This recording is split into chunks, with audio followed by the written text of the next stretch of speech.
Hello, everybody. This is Mr. Laubach. Thank you for joining me. I'm going to call this a podcast because there will be no visuals on the screen. However, if you'd like, you can go to the video description here in YouTube and check out the transcript. So today we are looking into the world of regulators. So who were regulators and what did they want? Regulators were a group of frontier settlers in the Carolinas, North and South Carolina, who took matters into their own hands in the late 1760s. Let's get into it. First up, the Regulators of South Carolina. So who were they?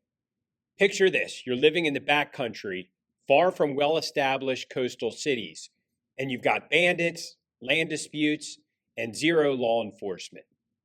And you're thinking, what about the colonial government? The problem is, they are all east in Charleston, South Carolina. Basically, these settlers are left to their own devices.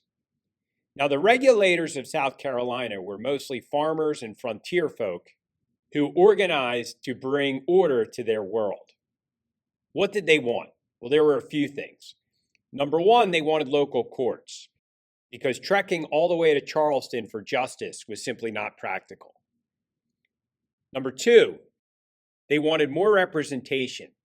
The backcountry was underrepresented in the colonial assembly, and they felt their voices weren't being heard. Number three, they wanted better infrastructure. So by infrastructure, we mean roads, communication, you name it. They needed more connection with the coast.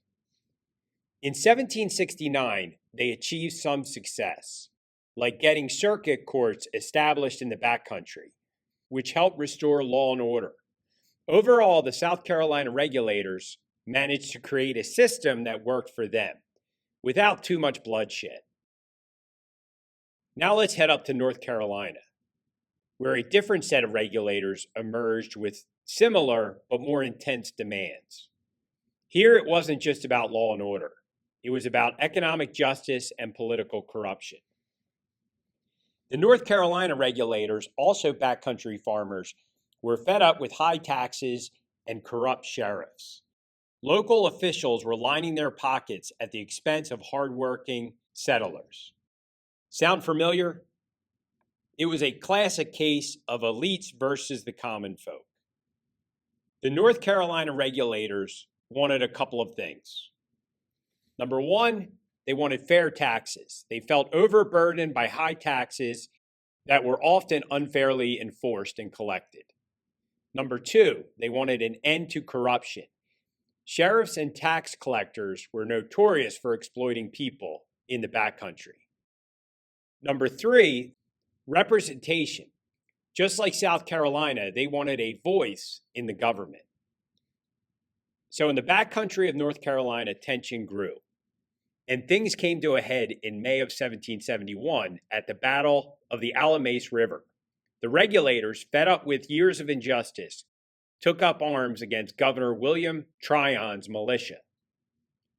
It was a short battle, but the outcome was clear. Tryon's forces crushed the North Carolina regulators. Several were killed, many were captured, and some were even executed. The movement pretty much collapsed after that in North Carolina. So closing up here, what were the big takeaways?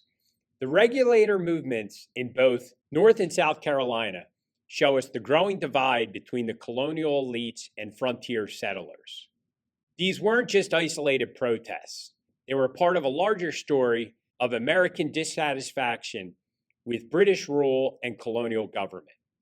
The seeds of revolution were being planted, even if these uprisings didn't directly lead to independence. And in not long from now, a real push for independence by the colonists would take place.